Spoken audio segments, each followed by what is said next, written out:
महारानी, बाहर बाहर कोई है, उसकी हालत बहुत बुरी है, वो लगभग जम चुका है। रानी तारा तुरंत द्वार की ओर बढ़ी। बर्फ से ढके मैदान में लगभग ढह चुके टिड्डे को देखकर उनका हृदय द्रवित हो गया। चींटियों की एक लंबी पंक्ति अनवरत चल रही थी, एक सुव्यवस्थित सेना की तरह। सिपाही चींटियां अपनी छोटी सैनिक टोपियां पहने गंभीरता से अपना कर्तव्य निभा रही थी। वे अपने बिल की ओर अनाज के दाने, विभिन्न बीज और छोटे छोटे पौष्टिक टुकड़े ले जा रही थी। रानी तारा ने अपनी सुरक्षित दृढ़ आवाज में कहा, सावधान रहो सिपाहियों, आज जो बीज और अनाज हम संग्रहित कर रहे हैं वही सर्दियों की कठिन रातों में हमारा जीवनदाता भोजन होगा। सिपाही चींटियां गर्व से सिर हिलाते हुए और भी जोश के साथ काम में जुट गईं। उनकी छोटी छोटी टांगों की थकान उनकी दृढ़ इच्छा शक्ति के आगे कहीं गायब थी। लेकिन उसी विशाल पेड़ की एक दूसरी शाखा के नीचे एक टिड्डा बैठा था, जो अपनी चमकदार वायलिन पर एक ऐसी धुन बजा रहा था जो हवा में मस्ती घोर रही थी। उसने मजेदार बड़े बड़े रंगीन चश्मे पहन रखे थे, जो उसके बेफिक्र स्वभाव को और भी उजागर कर रहे थे। धुन की मध्य में ही उसने चींटियों की कतार की ओर देखा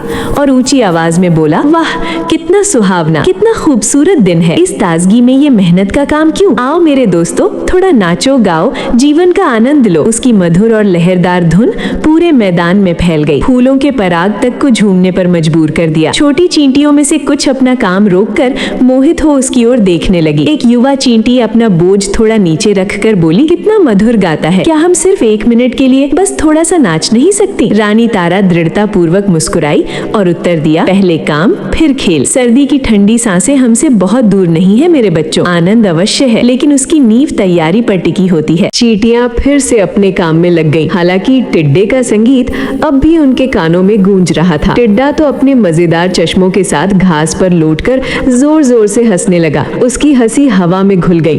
फिर वो मजाक उड़ाते हुए बोला, ओ मूर्ख चींटियों, देखो मैं कितने आराम से, कितनी मस्ती से जीवन जी रहा हूँ। सर्दी, अरे सर्दी तो अभी बहुत दूर है, कल की चिंता क्यों करते हो जब आज इतना सुंदर है? लेकिन चींटियों ने कोई प्रतिक्रिया नहीं दी। उनकी दिनचर्या अनवरत चलती रही। दिन बीतते गए, सूरज ढलता रहा और चांद निकलता रहा। चींटियां दिन रात बिना थके एक अटूट समर्पण के साथ काम करती रहीं। वे पत्तों के नीचे छिपे दाने ढूंढती, लंबी घास के जंगलों से बीज लाती और अपने भूमिगत बिलों के भंडार कक्षों को धीरे धीरे भरती गई। हर शाम को रानी तारा स्वयं भंडार की सावधानी पूर्वक जांच करती, दीवारों की मजबूती से लेकर भोजन की गुणवत्ता तक सब कुछ परखती। एक शाम जब सूरज डूब रहा था और आकाश लाल सुनहरा हो रहा था, रानी तारा ने सभी श्रमिकों को संबोधित किया, बहुत अच्छा काम किया है मेरे वीर सिपाहियों, हमारा भंडार सुरक्षित रूप से बढ़ रहा है। जल्द ही बारिश के बादल आएंगे और फिर उसके बाद ठंड की शुरुआत होगी, हम तैयार होंगे। उधर टिड्डा अब भी उसी मस्ती में डूबा हुआ था। वो अलग अलग पेड़ों के नीचे जाकर अपनी वायलिन बजाता, नाचता और गाता। उसके मजेदार बड़े चश्मे अब भी उसकी नाक पर टिके हुए थे। वो पेड़ की छाया में लेटकर जो कुछ भी मिलता, कुछ पके फल, कुछ हरी पत्तियां खा लेता और कहता, कल की फिक्र क्यों करूं, आज का ये पल ही तो सबसे सुंदर है। कभी कभी जब चींटियों की पंक्ति पास से गुजरती तो वो चिढ़ाता, अरे इन छोटी छोटी सीधी साधी चींटियों, इतनी गंभीर क्यों हो, थोड़ा नाचो गाओ, जीवन में रंग भरो। एक चींटी ने धीरे से अपनी साथी से कहा, वो अपनी गलती खुद सीखेगा। रानी तारा ने ये सुन लिया और बड़े ही प्रेम पूर्वक समझाया, हम दूसरों को सिर्फ मार्ग दिखा सकते हैं, समझा सकते हैं, लेकिन जीवन के कीमती सबक हर किसी को स्वयं के अनुभव से सीखने होते हैं। यही प्रकृति का नियम है। फिर एक सुबह मौसम ने करवट बदली। आसमान में अचानक काले नीले बादल छा गए, जैसे कोई विशालकाय पक्षी अपने पंख फैलाकर सूरज को ढक रहा हो। धीरे धीरे ठंडी बारिश की बूंदें गिरने लगी, पहले हल्की फिर तेज, एक लयबद्ध ताल बजाते हुए। चींटियों ने अपनी गति और भी तेज कर दी। वे जल्दी जल्दी आखिरी दाने और बीज अपने बिल की ओर ले जा रही थीं। रानी तारा ने आदेश दिया, सभी सिपाही अंदर आओ, बारिश के तेज होने से पहले सभी प्रवेश द्वार बंद कर दो, हमें सुरक्षित रहना है। और देखते ही देखते सारी चींटियां अपने सुरक्षित सुव्यवस्थित भूमिगत घर में समा गई। उधर टिड्डा अब भी अपने पत्तों से बने अस्थायी छप्पर के नीचे बैठा हंस रहा था।